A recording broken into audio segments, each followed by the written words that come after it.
All right, so this is going to be take number 2 for the 6th of February because I went and did a full balls breakdown for you guys on stuff and never hit record. That's what ends up happening when you just go when you're looking at stuff. I heard the landscapers outside kicking in with the weed eaters. I'm like, oh, I better hurry up and get this done. Now the funny thing is I don't need anything weed eated right now.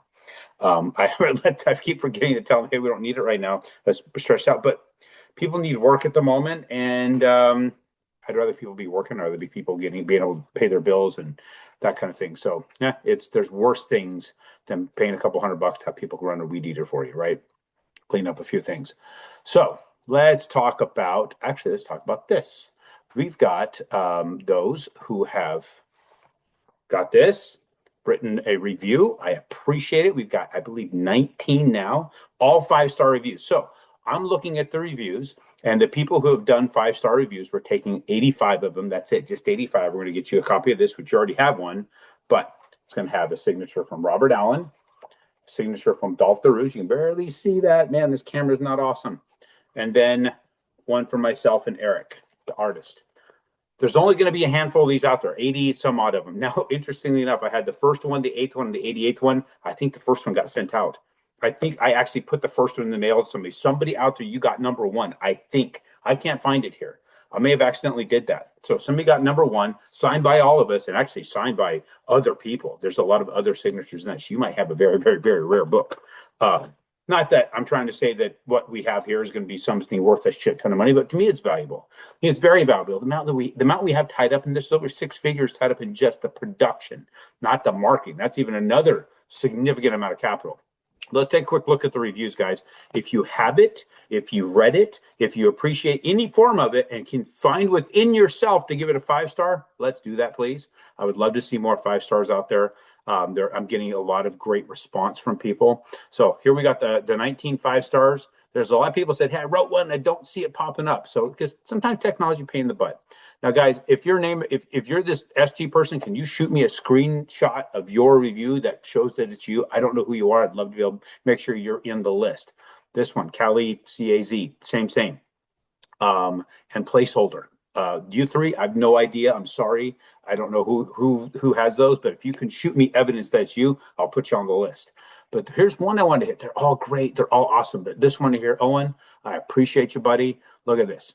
Not only do they take pictures and put that out there, but look, the one thing that stood out is it also has the greatest illustrations I've ever seen in a nonfiction book. And I have read 350 plus books. That right there to me is huge because the illustrations are amazing. Whether or not you like the words that I put on paper, that's up to you. And these are all 100% my words. No fluff, no bullshit. That's what I wrote. If you want to listen to it, I read it. Robert reads his forward. I read the actual book. Dolph reads his afterward. Contribution from everybody. But the artwork's unfreaking believable, guys. Check that out. So let's talk about what's happened this last week. So in the economy, what was the big driver for bonds and anything in the market this week had to do with jobs. So you had the ADP report on the 4th. It came out showing a lot weaker position in the jobs. So what we were expecting was 43,000 on that report. We end up with 22,000. Now, the consensus is 43. The forecast was 50. The actual was 22. That was a big drop, but not a whole lot of reaction. The market didn't react heavy to that. But then you have, it actually stayed within the range of where it was trading the day before. But then you have out on the 5th, the initial jobless claims from the Bureau of Labor Statistics, and then the continuing claims. The initial claims were expected to be somewhere in the range of about 215,000. The prior was 219,000. Then the continuing claims, people filing continuous unemployment claims because they couldn't find a job, that was the prior reading was 1.819 million. Now, the new initial claims went freaking up from 209 to 231. The anticipation was 215. It went to 231. That was significant. When you look at the continuing claims, the prior was 1.819, which was actually revised down from 1.827, which is a pretty solid revision, an improvement on things, but continuing claims came out 1.844. Big hit to the bonds. What are actually a big improvement to the bonds. Let's take a look here so you can see what I'm staring at. So this was the 4th with the ADP report right here. right? So it stayed within the range of the previous day. And then we had the bureau, the actual official report. And because it was so much weaker, it rocketed up to here when it opened, traded down into the range of where the previous day was trading in, and also on a moving average, and went all the way up to the line that we've always been talking about, which is the line set by the day of announcement of quantitative easing, and pulled back just a little bit. Today, opened here, pushed all the way up, also traded way down. But look, we're in the same spot. This is a pretty formidable force here. Right here, all of this is being traded, in my opinion, on the fact that they are talking of quantitative easing.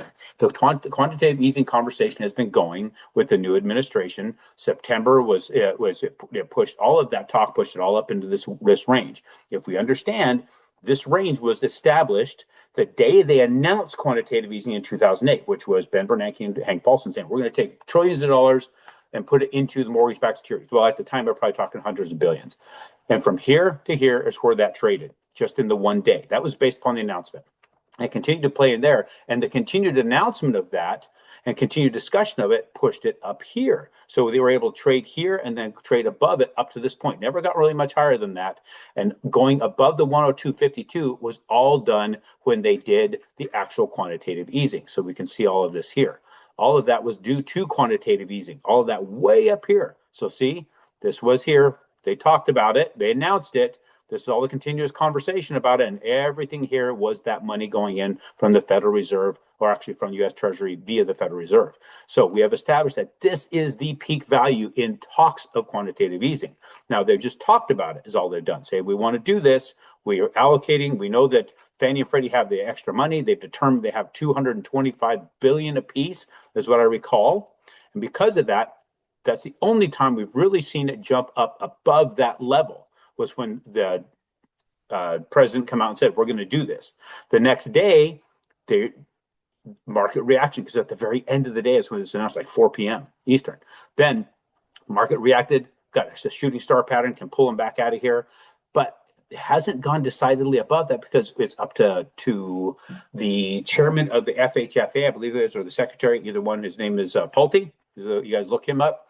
That individual is in charge of determining how it goes out, when it gets done, coming up with a plan. That plan has not really been released. So it was a big shot, flash in the pan. It goes back down to, oh, they're still talking about quantitative easing. Until we have an actual plan in place of the release of that capital, we're not going to see it really climb up to these other levels, therefore rates not go down. But how much of that going to influence it? From here to here is that 100 basis points or 1 point in rate. What does 1 point in rate do for you?